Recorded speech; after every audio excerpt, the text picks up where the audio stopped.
বন্ধুরা, আজকে আমি জাস্ট তোমাদের সঙ্গে কতগুলো কথা আলোচনা করব। আজকে ইন্ডিয়া ভার্সেস অস্ট্রেলিয়া যে টি-20 ম্যাচটা হলো এবং ইন্ডিয়া যেই একটা লজ্জাজনক হার হারলো, এই বিষয় নিয়ে জাস্ট 2 মিনিট আমি তোমাদেরকে কথা বলবো।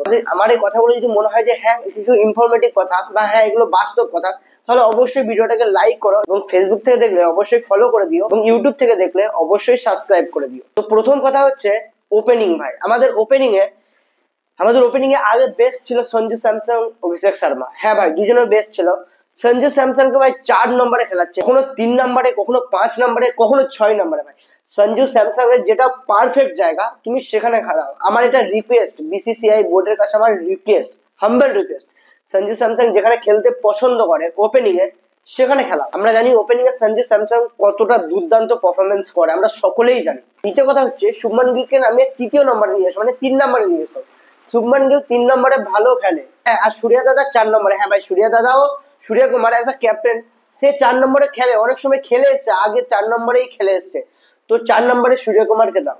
3 নম্বর কথা হলো এমসিজির মাঠে আমরা সকলেই জানি এমসিজির মাঠে ভাই স্পিন খাটে না। অস্ট্রেলিয়া দেখো ভাই, জাস্ট একটা স্পিন বোলার নিয়েছিল, জাস্ট একটা স্পিন। আমাদের ভাই তিনটে স্পিন বোলার। এবার বলবে তোমরা যে কে স্পিন বোলার।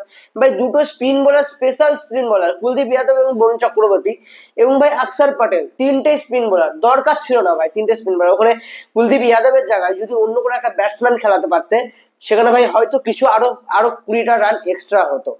4 নম্বর কথা হচ্ছে হর্ষিত রানাকে নিয়ে। হ্যাঁ, হর্ষিত রানা 35টা রান করে দিয়েছে বলে এমন নয় যে ভাই হর্ষিত রানাকে নিয়ে কথা হবে না। হ্যাঁ ভাই, কথা এটা হচ্ছে আরশিদীপ সিং এর মতো একটা বোলারকে বসে রেখে তুমি শুধুমাত্র হর্ষিত রানার 10টা রানের জন্য পুরো ম্যাচটাকে হারিয়ে দিচ্ছ, পুরো ম্যাচটাকে হারাচ্ছ।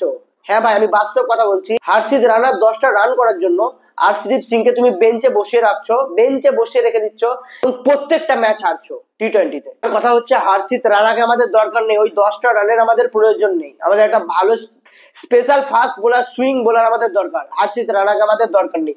হাম্বেল রিকোয়েস্ট করছি তোমাদেরকে, আমি বিসিসিআই কে, দরকার নেই। একটা দুটো ভালো ফাস্ট বোলার খেলাও। কথা হচ্ছে এটা, এশিয়া কাপে তো ভাই শুধু পাকিস্তান আর বাংলাদেশ হারিয়ে এসছে ইন্ডিয়া, এই টিম নিয়ে হারিয়ে এসছে বাংলাদেশ, পাকিস্তান, আফগানিস্তান মতো টিমকে। সেই জন্য ভাবছে আমরা সকলকে, মানে সব টিমকেই এই টিম নিয়ে হারিয়ে দেবো। ভাই অসম্ভব, অসম্ভব, কোনোদিনও না। টি-20 ওয়ার্ল্ড কাপ আসবে, 2026-এর টি-20 ওয়ার্ল্ড কাপ আর মাত্র 100টা দিন বাকি আছে। ইংল্যান্ড, অস্ট্রেলিয়া, নিউজিল্যান্ড এদের মতো ভালো ভালো টিমের সঙ্গে যখন তোমাদের খেলা পড়বে, তখন তোমরা বুঝতে পারবে এই টিমটা নিয়ে যে কি অবস্থা হতে চলেছে তোমাদের। হ্যাঁ ভাই, আমি বারবার বলছি টিমটা চেঞ্জ করতে হবে। আরশিদীপ সিংকে নিয়ে আসো, আরশিদীপ রানাকে বসাও, সঞ্জু স্যামসনকে উপরে খেলাও, ওপেনিং এ খেলাও সঞ্জু স্যামসনকে, শুভমান গিলকে 3 নম্বরে খেলাও, সূর্য কুমার যাদবকে 4 নম্বরে খেলাও।